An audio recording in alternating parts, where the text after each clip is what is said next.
तो Gujarat credit corporation की financial year 2023 की थर्ड क्वार्टर की अनऑडिटेड स्टैंडअलोन फाइनेंशियल रिजल्ट आप लोगों के सामने है। एंड यहाँ पे जितने भी सारे फिगर्स दिया हुआ है वो सब लैक्स में है, सिर्फ और सिर्फ इस कंपनी की ईपीएस डेटा को छोड़ करके।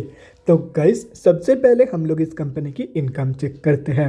सो दिसंबर 2022 की क्वार्टर में कंपनी ने अप्रॉक्सीमेटली 9.75 लाख का इनकम जनरेट किया है।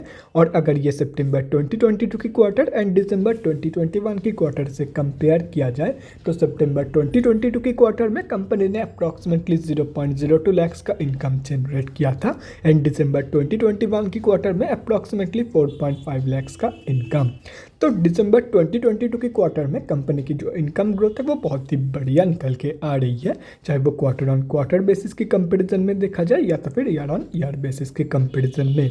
तो अभी अगर इस कंपनी की एक्सपेंसेस के बारे में डिस्कस करें तो दिसंबर 2022 की क्वार्टर में कंपनी ने अप्रॉक्सीमेटली 5.6 लाख का खर्चा किया है।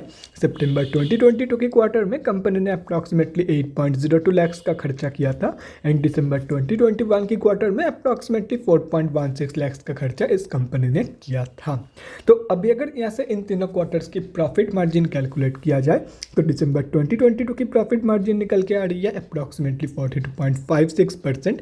सितंबर 2022 की क्वार्टर में कंपनी ने जितना इनकम जनरेट किया था उससे ज़्यादा कंपनी ने खर्च कर दिया था, मतलब यहाँ पे प्रॉफिट मार्जिन नेगेटिव में है। एंड दिसंबर 2021 की प्रॉफिट मार्जिन निकल के आ रही है अप्रॉक्सीमेटली 7.55% के आसपास। तो कंपनी की जो प्रॉफिट मार्जिन की ग्रोथ है वो भी कंपनी की इनकम ग्रोथ की तरह ही बहुत ईयर ऑन ईयर बेसिस पे and quarter on quarter basis पे पॉजिटिव में निकल के आ रही है। तो अभी अगर इस कंपनी की नेट प्रॉफिट मतलब प्रॉफिट आफ्टर टैक्स के बारे में बात करें तो दिसंबर 2022 की क्वार्टर में कंपनी ने 4.15 लाख का प्रॉफिट पोस्ट किया है।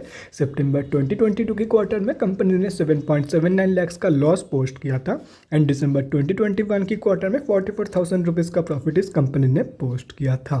तो कंपनी की जो प्रॉफिट ग्रोथ है वो भी कंपनी की profit margin and income growth की तरह ही पॉजिटिव में निकल के आ रही है। और रही बात कंपनी की ईपीएस की मतलब अर्निंग्स पर इक्विटी शेयर की, तो दिसंबर 2022 की ईपीएस वैल्यू निकल के आ रही है 0.06 की। सितंबर 2022 की ईपीएस वैल्यू निकल के आ रही है -0.11 की एंड दिसंबर 2021 की वैल्यू निकल के आ रही है 0.01 की। तो कंपनी की जो ईपीएस की ग्रोथ है वो भी कंपनी की बाकी ग्रोथ की तरह ही बोथ केसेस में पॉजिटिव में निकल के आ रही है। अब बोथ केसेस से मेरा मतलब है कि quarter on quarter basis and year on year basis both cases में कंपनी की जो ईपीएस ग्रोथ है वो भी कंपनी की बाकी ग्रोथ की तरह पॉजिटिव में निकल के आ रही है।